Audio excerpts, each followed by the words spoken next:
예, CBS 라디오 박정희 한판승부 함께하고 계십니다. 예, CBS 베테랑 기자들의 명품 취재를 듣는 시간 한판 내부자들. 자, 오늘도 함께하셨습니다. 김규환 CBS 논설위원님, 어서 오십시오. 네, 안녕하십니까. 예, 두 분 의사 나눠주시고. 안녕하세요. 오랜만에 뵙습니다. 예, 아유 얘기할 거리가 정말 많네요. 네. 근데 여기 방송하려고 대기하던 도중에 예, 밖에서 예. 누구를 만났냐면 예, 그 음악 FM 939에 예. 그 진행하시는 배미양. 아니요. 김현주의 행복한 동행 진행하시는 김현주 씨를 만났는데 아, 예. 한판 승부하고 제 팬이라면서 굉장히 방금 아는 체를 하시니까 제가 어떻게 연예인을 언제 인사를 해보겠어요. 예. 아는 체를 하시면서 한판 승부 팬인데 거기다가 지금 예, 저를 살짝 지금 너무 잘하시더라고요. 아. 그래서 제가 나왔던 그 얘기도 하시면서 그래서 아니, 시사에 이렇게 관심이 있어야 돼. 엄청나게 관심이 많으시다. 알겠습니다. 예. 그래서 시사 욕구를 채워주셔야 되겠습니다. 네, 그렇습니다. 자, 네. 그래서 이제 지난 월요일 대통령과 한동훈 대표의 만남 이후에 파장이 엄청난데 지금 뭐 전면전이다 내전이다 이런 상황인데 네. 일단 우리 김규환 논설위원께서 총평을 하시면 지금 양쪽 분위기가 어떻게 되고 있는 겁니까 지금? 예, 뭐 총평은 뭐 진작에 뭐 김웅 의원님이랑 박성태 시장이 많이 하셨으니까 예, 그거보다 그 22일인가 저 이틀 전에 윤석열 대통령이 부산 가셔서 하신 말씀 있잖아요. 힘든 상황 뭐 업보로 생각하고 예, 돌 돌을 맞으면서 던지면 그냥 맞고 가겠다 예. 얘기했잖아요. 이게 업보라는 말이 업보. 못 네, 업보라는 말에 이제 자책의 의미가 들어 있잖아요. 그러니까 이 말은 뭐냐면 법무부 장관, 비대위원장 지명한 거를 매우 후회한다, 자책한다, 내 오판 때문이다 이런 의미가 있다고 해석들을 하잖아요. 그러면 윤석열 대통령이 그렇게 아끼던 저 후배를 법무장관까지 시키고 비대위원장까지 지명을 했는데 그럼 언제부터 두 사람이 진짜 틀어지기 시작한 거냐? 언제부터 윤석열 대통령이 후회하기 시작했느냐 궁금하시죠? 예, 그 작년 9월로 보시면 됩니다. 작년 9월. 네, 법무장관 시절. 그때가 뭐냐면 이재명 그 대표 구속영장이 기각이 돼요. 그때부터 약간 두 분 사이에 좀 삐끗해요. 그래서 야, 이재명 대표 그 구속도 못 시키냐. 근데 이런 와중에 김건희 여사 이제 명품백 문제 논란도 있고 막 이런 와중에 그 송경호 중앙지검장이 김건희 여사 소환조사 불가피 뭐 작년 말에 얘기 나오고 예, 뭐 경진설 나오고 막 이랬잖아요. 그런 와중에 이제 마음이 이제 좀 이렇게 불편한 와중에 12월 21일 날 비대위원장을 지명을 하잖아요. 예, 그러면서 윤석열 대통령이 한동훈 비대위원장에 세 가지를 당부해요. 첫 번째는 총선에 출마하지 말아라. 두 번째는 당무는 윤재욱 원내대표 이철규하고 잘 상의해서 해라. 세 번째는 특검법에 관해서는 일관된 입장을 유지해라. 이렇게 당부를 하는데 앞에 거는 뭐 총선 출마 안 했으니까 뭐 다 아시는 내용이고 두 번째, 세 번째가 어그러지잖아요. 공천 과정에서 사실 뭐 이철규 사무총장하고도 많이 삐뚤어지고 윤재욱 대표하고도 많이 충돌도 있었고 그리고 세 번째 뭡니까 특검법에 대해서 이제 문제가 생긴 거 아니에요. 그래서 1월 8일 날 뭐 김경률 씨의 그저 뭐 마리 앙뚜아네트 발언 나온 다음에 1월 21일 날 그 1.2 사태라고 하죠. 이관섭 비서실장이 가서 대통령께서는 한동훈 비대위원장에 대한 지지를 철회하십니다. 사퇴해 주십시오라고 얘기하잖아요. 아마 그때가 헤어질 결심을 한 게 아니냐. 뭐 이런 얘기들을 해요. 그 이후에 뭐 비례대표 공천 갈등도 있었고 의대중원 대국민 담화 때 이제 두 분이 충돌한 것도 있고 전당대회 출마하고 뭐 밥다 시키고 왕따 시키고서 이제 이번 이제 월요일 날까지 온 거 아니에요? 예. 근데 이 와중에 이제 두 건이 CBS 한판 승부가 보이지 않게 작용을 합니다. 뭐냐면 잘 여러분들이 잘 모르시는데 굉장히 사실 심리적인 두 분 관계에 영향을 미치는 사건이 있어요. 첫 번째 6월 6일 날 6월 6일 한판 승부에서 예. 한동훈 대표가 윤석열 대통령을 가리켜서 그 사람이라고 하고 다닌다라는 보도가 나가요. 예. 이게 굉장히 좀 이렇게 좀 아프게 작용을 해서 그 당일날 윤석열 대통령이 이 동영상을 보십니다. 그 다음 날 누가 보내줘서 김건희 여사 또 보세요. 이거 확실합니까? 알겠습니다. 예, 이제 눈빛에서 너 왜 싫어하는지 이제 알 것 같다. 여기서 이런 거 하면 안 되는 거야. 이런 얘기까지 하면 안 되는 거야?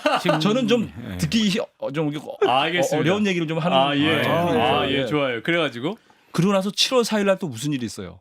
한판 승부가 김건희 여사 문자를 문자를 공개를 하잖아요.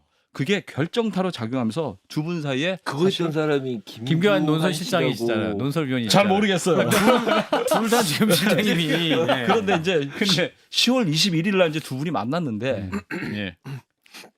언론에는 이렇게 나오잖아요. 뭐 취조받는 모습이었다 그러는데 사진 양쪽 속에? 그 친한계나 그 친윤 쪽 얘기를 다 종합해 보면 그런 분위기는 아니었어요. 두 분 사이의 기싸움이 대단했고요. 한동훈 대표가 말을 겁나게 잘합니다. 작심하고 오셔가지고 그 좀 그 친윤 쪽의 주장대로라면 그 교체될 김건희 여사 라인이라는 사람 이름을 줄줄이 거명하면서 그쪽 편을 내려면 쫑알쫑알 내듯이 그래서 막 따지듯이 얘기를 했대요. 대통령한테. 네, 그러니까 대통령도 굉장히 불쾌해지면서 언성이 높아지면서 확인해 보겠다. 인사는 내 권한이다. 누구누구는 개국 공신이다. 그래서 잘라버려요. 그러면서 굉장히 두 사람 사이에 감정이 격앙돼가지고 그 정진석 비서실장이 끼어들기가 좀 어려울 정도로 그런 분위기였다고 합니다. 그래서 이제 두 분이 이제 한동훈 대표가 그랬잖아요. 11월 15일 날 그 이재명 대표 대표의 1심 선고 나오기 전까지 전에. 김건희 여사 문제가 해소해야 된다 하는데 지금 봐서 해소될 거로 보세요? 그렇게 하는 분은 별로 없는 것 같아요. 제가 예, 보기에는. 예. 저도 그렇게 생각하지 않고요. 그래서 이제 한동훈 대표가 생각할 수 있는 카드는 뭐냐? 최강혜수는 윤석열 대통령한테 탈당을 요구하는 거죠. 근데 이 카드는 선택하지 않을 것 같고 지금 가능성이 높은 게 11월 15일 이후에 윤석열 대통령에게 당무에 관여하지 말라고 공개적으로 요구할 가능성이 매우 높다. 그런 얘기가 나오고 있습니다. 예.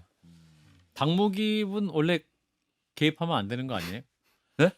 그러니까 당무에 개입한다는 게 무슨 뭐 행정적인 당원 당규를 예. 얘기하는 것이 아니라 예. 당 운영에 관련해서 당에 이렇다 관심 갖지 저렇다. 마시라. 예, 그런 얘기를 언급하거나 하지 말라는 얘기죠. 근데 이제 제가 항상 얘기하는 게 한동훈 대표의 가장 치명적인 약점이 뭐냐면 윤석열 대통령의 당무 개입의 결정판이 뭐냐면 한동훈 비대위원장 그러네요. 올린 거예요. 맞네요. 그러니까 이 당무 개입하지 마세요라고 이야기를 하는 순간 자기의 정통성 자체가 사라지는 그런 결정적인 문제가 있는 거예요.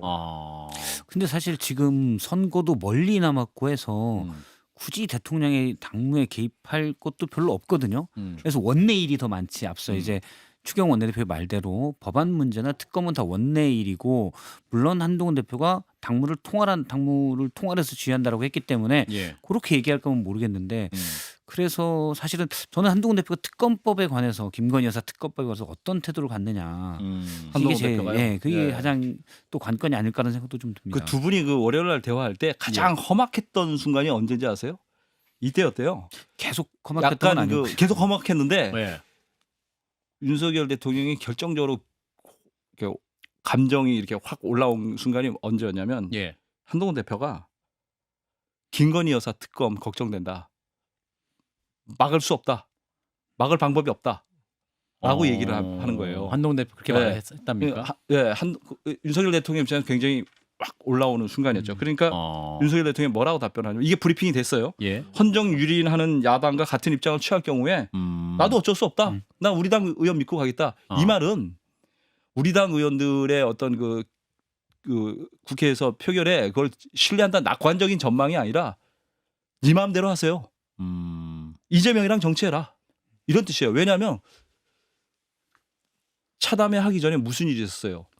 민주당이 법사위에서 야당 의원들 결의로 이 김건희 여사 동행명령장 그거 발부하고 집행쇼까지 했잖아요. 예. 그러고 나서 차담 들어오기 전에 무슨 일이 있었어요. 이재명 대표와 여야 대표회담 하겠다고 했죠. 기분이 굉장히 불쾌한 상황에서 이런 얘기를 해버리니까 예. 그럼 너는 이재명하고 정치하겠다면서 굉장히 불쾌했다. 뭐 이런 얘기를 전해주더라. 그래서 이런 얘기를 해요. 저 윤석열 대통령과 가까운 분은 이런 얘기도 전해주더라고요. 윤석열 대통령은 한동훈이 시저처럼 칼을 휘두른다면 브루투스의 칼이라도 맞겠다. 뭐 이런 심정이다. 한동훈 너마죠. 그렇죠. 브루투스 너마죠. 윤석열 대통령 입장에서 그렇게 생각할 수 있죠. 그 윤석열 대통령의 말이 아니라 예. 그 윤석열 대통령을 만나고 오신 분이 브루투스의 칼이라도 맞겠다. 뭐 이런 그 심정으로 그러니까 굉장히 그 격앙돼 있으신 게 맞는 것 같습니다. 맞진 않을 것 같은데요.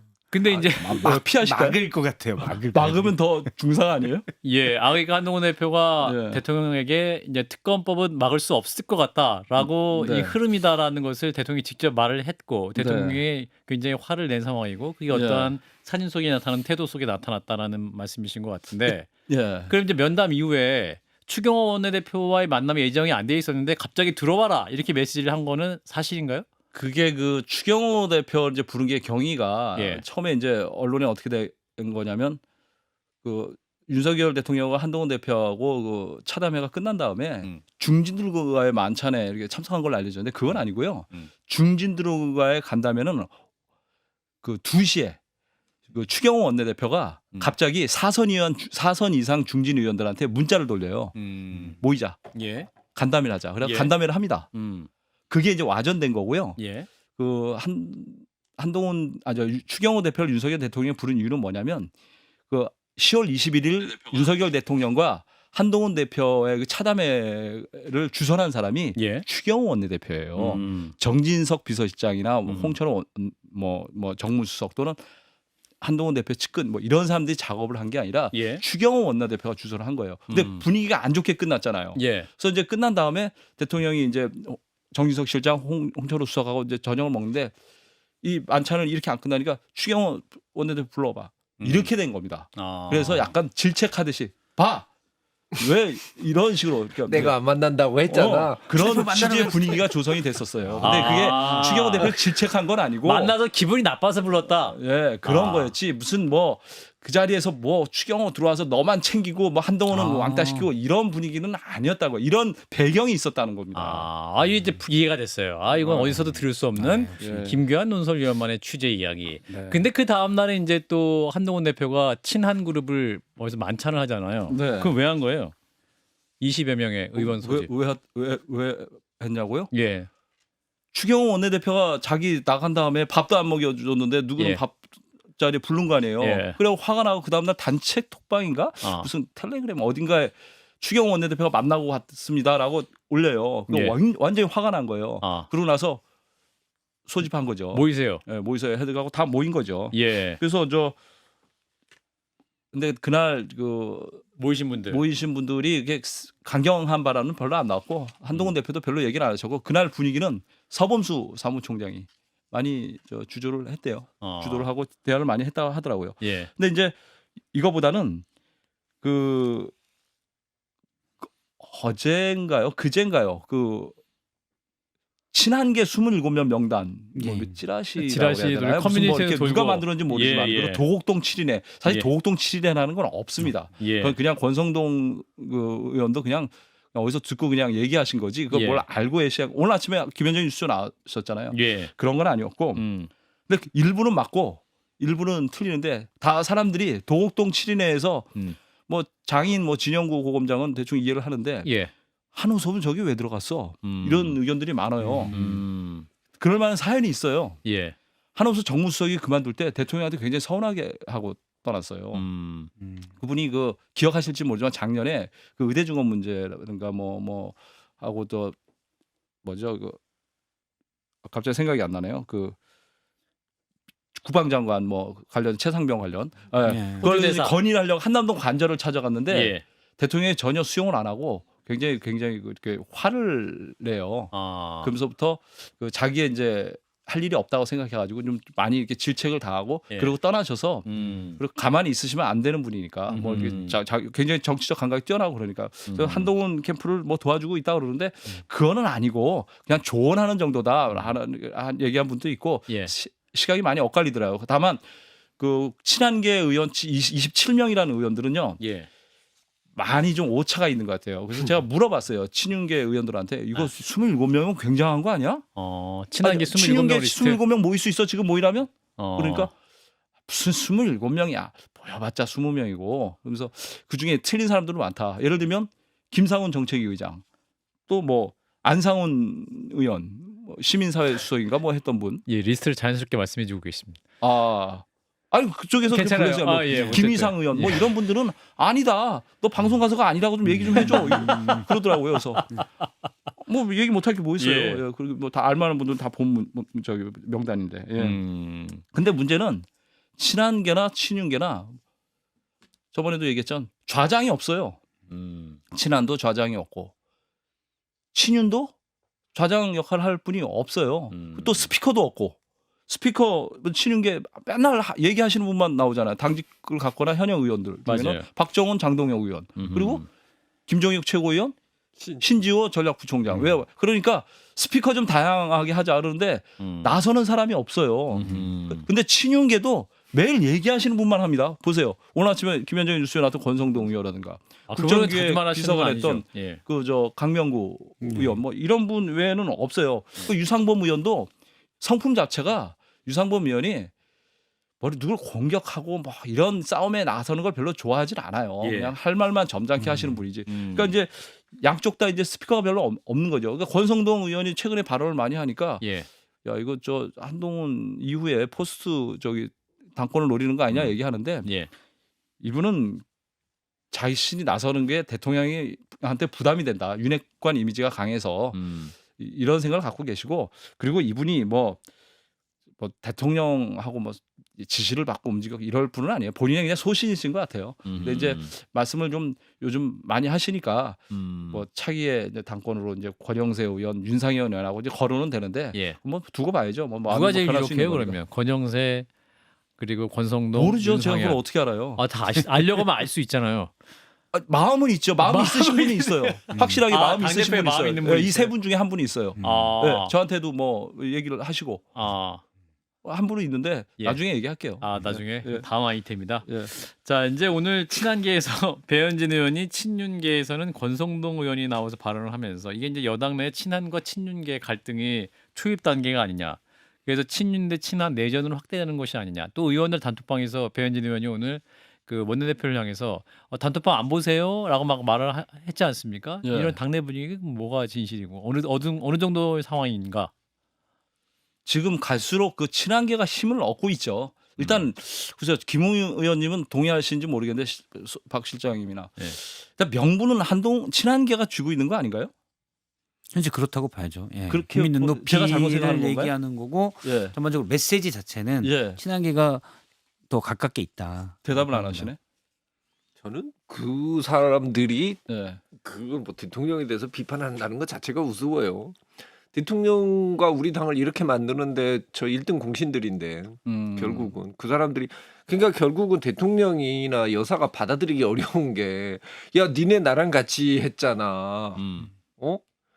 좋아 내가 물러설 거면 니네도 다 물러서야 돼라고 이야기를 할 수 있는 사람들이에요. 그러니까 지금 이거를 그쪽에서는 어떻게 바라볼 수밖에 없냐면 당을 어떻게 좋게 반대로 보고 뭐 이게 아니고 권력 싸움이잖아. 권력 싸움에다가 지금 내가 지금 욕을 얻어먹으니까 나라는 사람을 여기다 올려놓고 있는 거 아니야라고 생각할 수밖에 없는 거고 예. 저는 그게 더 본질에 가깝다고 봐요. 그분들을 보면서 저는 직접 경험을 해봤잖아요. 네. 언제 우리 당 걱정했다고.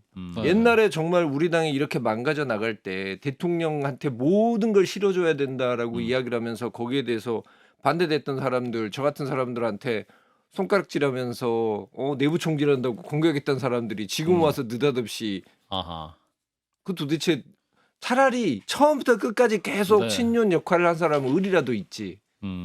친한 친한이라고 나온 사람들 글쎄요. 친한의 결속력은 어떻게 판단해야 돼요? 그 친한계 의원들이 이제 막 이제 세를 이제 불리려고 하고 뭐 40명까지 늘리자, 예. 50명까지 늘리자, 다음에 모이면은 30명 넘는 걸 보여주자, 뭐 이런 얘기를 뭐 대놓고 해요. 예. 하는데 그 친윤계 의원들은 뭐라 그러냐면 예. 공포탄 한 방 쏘면 다 뒤로 물러날 사람들이다. 친한계 의원들이 친윤계 친- 의원들이 공포탄 한 방 쏘면 뒤로 물러날 사람들이다. 이런 공포탄이 얘기를. 뭐예요?